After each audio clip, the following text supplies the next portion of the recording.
Hi, this is Schwartz from MasterMathMentor.com. This is video AB37b. The topic is volume, and it covers the AB manual pages 217 and 218. Hi, this is Schwartz. In the previous video, 37a, we looked at volumes of rotation. We rotated a curve about a line and, using discs or washers, calculated the volume of the solid that was created. We now look at another type of solid. We call this the cake problem. Imagine a cake whose base is a circle of radius 4. We now build a cake up from that flat surface. Any slice of the cake perpendicular to the x-axis will have the shape of a square. We can model the circular base with an equation x squared plus y squared equals 16. But what does the cake look like? We see 5 square slices of the cake being created. The first one will be microscopic, but they get bigger and bigger. Eventually, the area of the square will max out, and then the squares will get smaller and smaller. Hi, this is Schwartz from MasterMathMentor.com. This is video AB37b. The topic is volume. This is a view of our cake taken from the side. Notice that when we slice our cake, we get squares. However, they are not really squares, as they are three-dimensional objects. The slice has some thickness to it, so it is more like a rectangular solid. But it's not really a rectangular solid either, because a rectangular solid has uniform height, and the slices get taller if the slice is thick. However, if we consider infinitely thin slices, we get this picture. This is our cake that we describe in the problem, and we would like to find its volume. We will now show the procedure. Hi, this is Stu. We start by looking down at the base of our cake from above. Hi. We then build one of our squares from above in green. As before, we choose a point xy on the circumference of our circle, and that will represent one of the lower vertices of our square. The distance from the x-axis to this point is y, and therefore the base of our square is 2y, making the height of the square also 2y. So the area of our square is 4y squared. Now realize that since we are stacking our squares along the x-axis, this becomes a dx problem, and therefore the area is 4 times the quantity, 16 minus x squared. So we're ready for our volume. Our volume is equal to 4, integral from -4 to 4, of 16 minus x squared dx. We use -4 to 4 because our squares start at x is equal to -4 and end at x is equal to 4. We can simplify this a bit by just looking at the integral from 0 to 4 and doubling our answer. So our volume is 8 integral from 0 to 4 of 16 minus x squared dx, or 1024 over 3. There is no pi in the answer because there are no circles in our cross-section. Hi, this is Stu. The basic problem stays the same. We still have a circle with radius 4 centered at the origin, and we still have that representing the base of our cake. But now, when we slice our cake, our shapes are equilateral triangles. The figure on the screen shows the shape of our solid. We again choose a point, xy, on the circumference of our circle and draw an equilateral triangle. The base of this triangle is 2y, and because it creates two 30, 60, 90-degree triangles, the height of the triangle will be y square root of 3. So the area of the triangle is 1/2 base times height, or 1/2 times 2y times y square root of 3, which is y squared square root of 3. We are stacking these triangles along the x-axis, so this becomes a dx problem, and therefore the area is the square root of 3 times quantity 16 minus x squared. So our volume is the integral from -4 to 4 of the square root of 3 times the quantity 16 minus x squared dx. We can simplify our integral slightly by taking the square root of 3 to the outside and multiplying our integral by 2, but integrating only from 0 to 4. And we get an answer of 147.802. Hi, this is Stu. Part C is very similar to Part B. The cross sections are now right isosceles triangles. However, it is not quite clear by that statement how this should be drawn. There are two possible ways. First, we can draw one of the legs of the isosceles triangle going across the x-axis. That is shown in brown. Or we can have the hypotenuse of the right isosceles triangle going across the x-axis. That is shown in green. Depending upon how we do it, we will get a different volume. If we use the brown interpretation, then the leg will be 2y, making the other leg also 2y. That makes the area 1/2 of 2y times 2y, or 2y squared. So our volume is the integral from -4 to 4 of 2, quantity 16 minus x squared dx. Again, we can make life a little bit simpler by bringing the 2 to the outside and doubling. So we have 4 integral from 0 to 4 of 16 minus x squared dx, and our answer is 170.667. For our green triangle, our base, which is the hypotenuse, is still 2y, and that makes our height equal to y because this is a 45, 45, 90-degree triangle. So the area is equal to 1/2 of 2y times y, or y squared. So our volume is the integral from -4 to 4 of 16 minus x squared dx. And again, we can make life a little simpler by integrating from 0 to 4 and doubling. So we get 2 integral from 0 to 4 of 16 minus x squared dx, which is half of the answer that we got for the brown triangle, 85.333. Hi, this is Stu Schwartz. In D, our cake is more traditional as our cross sections are semicircles. We can see what our cake would look like, and on the graph to the right we show one semicircle. The diameter of our semicircle is 2y, and therefore the radius is equal to y. Therefore, we know the formula for the area of a semicircle is 1/2 pi y squared. So our volume is simply the integral from -4 to 4 of 1/2 pi, quantity 16 minus x squared dx.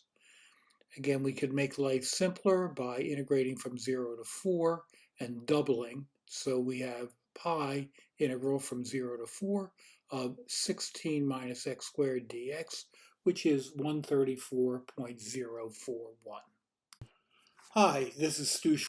In number 8, we are still using the cake problem, However, the base has changed. Instead of a circular base, we're using the region bordered by y equals 4 minus x, shown in blue, y equals x minus 4, shown in red, and x is equal to 0, which is the y-axis, shown in black. We will also be looking at cross-sections perpendicular to the x-axis as squares, equilateral triangles, isosceles right triangles with the hypotenuse across the x-axis, and semicircles. Whichever technique we use, we need the base of our shape. And since the two curves in blue and red are symmetric to the x-axis, the top one is y, the bottom one is negative y, and therefore the base will always be y minus negative y, which is 2y. For cross-sections being squares, the area is equal to 2y quantity squared, which is 4 times 4 minus x quantity squared. You could also use x minus 4 quantity squared. It makes no difference. So the volume is equal to 4, the integral from 0 to 4 of quantity 4 minus x quantity squared dx, which is 256 over 3, or 85.333. As shown previously for equilateral triangles, our base is 2y, our height is y root 3, and therefore our area is 1/2 times 2y times y root 3, which is y squared root 3, or root 3 times 4 minus x quantity squared. So our volume is equal to the square root of 3, integral from 0 to 4 of 4 minus x quantity squared dx, or 36.950. As shown previously, for isosceles right triangles where the hypotenuse lies across the x-axis, our base is 2y, our height is y. So our area is 1/2 times 2y times y, or simply y squared, or 4 minus x quantity squared. So our volume is simply the integral from 0 to 4 of 4 minus x quantity squared dx, which is 64 over 3, or 21.333. For semicircles, our diameter is 2y, making our radius y.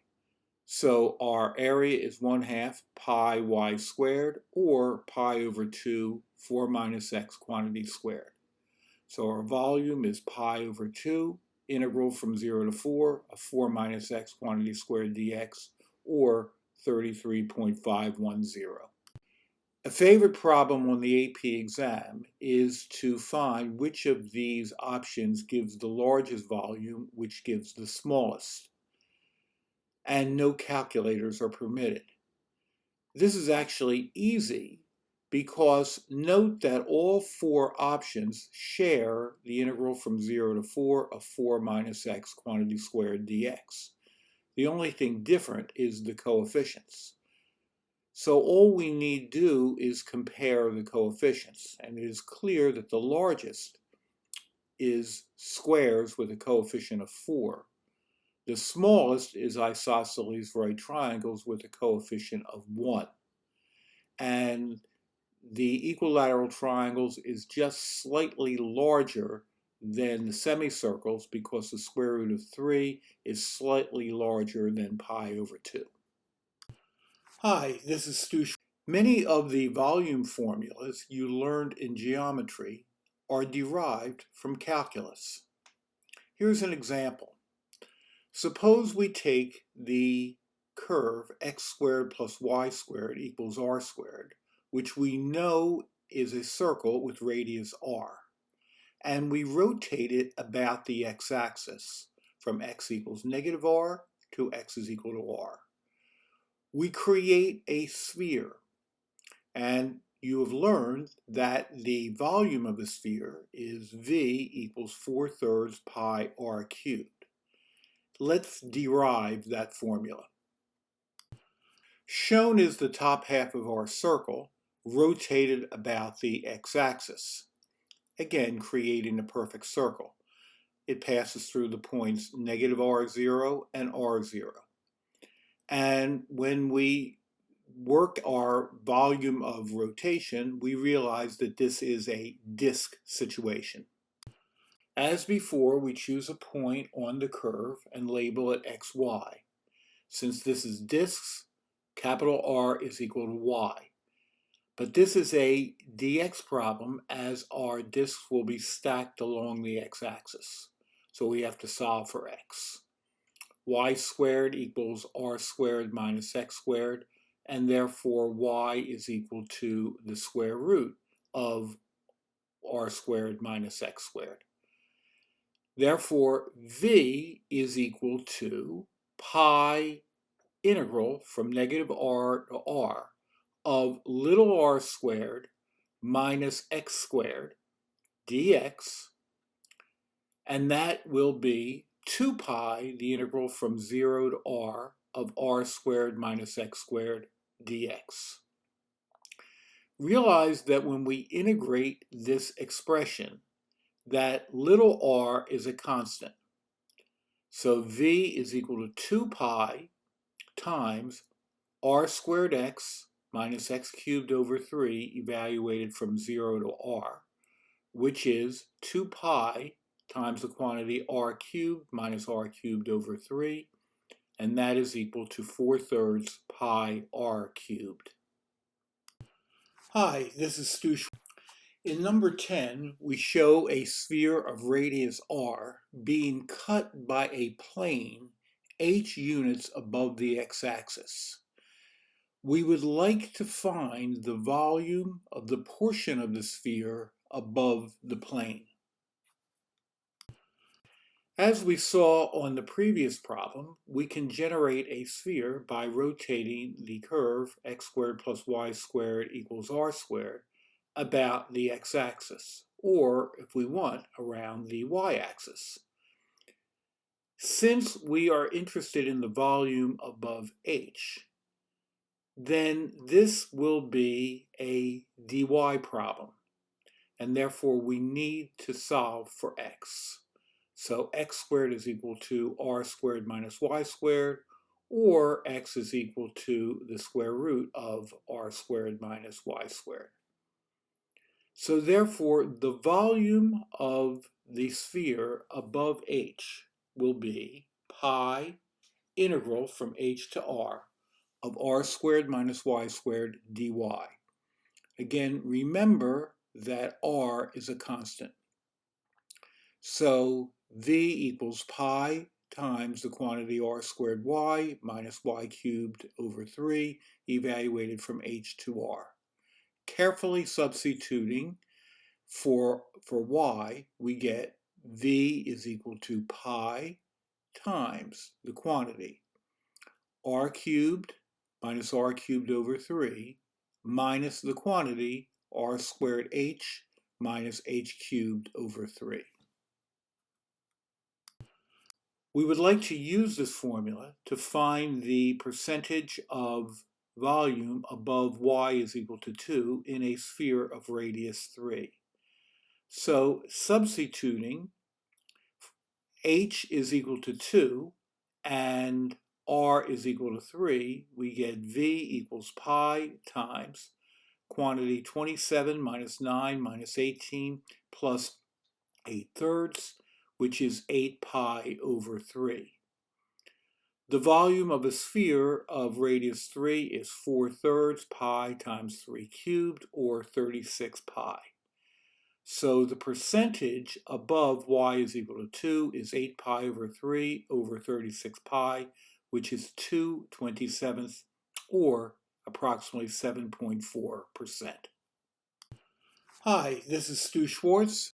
In number 11, you are asked to prove that the volume of a cone is 1/3 pi r squared h. All you see is a picture of a typical cone. How do you start a problem like this? The first thing we do is to place the x-axis and y-axis on the graph, and then label the important points, R0 and negative R0, where R is the bottom radius of the cone, as well as 0h, where h is the height of the cone. We realize that this is a dy problem, rotating the line from the point R0 to the point 0h about the y-axis. And it creates disks where the radius, capital R, is equal to x. So we next need to find the equation of the line passing through the points R0 and 0h. We find the slope. Slope m is equal to negative h over r. And using the y equals mx plus b form, we end up with the equation y is equal to negative h over r x plus h. Since this is a disk problem where the capital R is equal to x, we need to solve this equation for x. So multiplying both sides by r, we get ry is equal to negative hx plus rh. And therefore, x is equal to rh minus ry all over h, which is r over h times the quantity h minus y. So now it is time for our disk integral formula. V equals pi integral from 0 to h of x squared dy, which is pi integral from 0 to h of r over h times the quantity h minus y, quantity squared dy. Do not get frightened by all the variables in this integral. There is only one variable, and that is y. Everything else are just constants. So we can pull the constants out and write the volume as pi r squared over h squared, integral from 0 to h of quantity h minus y, quantity squared dy. To make the integration easier, we can use the fact that h minus y quantity squared is the same as y minus h quantity squared. So when we do the integration, we get v is equal to pi r squared over h squared times the quantity y minus h quantity cubed over 3 evaluated from 0 to h. So v is equal to pi r squared over 3h squared times the quantity 0 minus negative h cubed, which becomes positive h cubed. And we get pi r squared h over 3, which of course is the volume of a cone.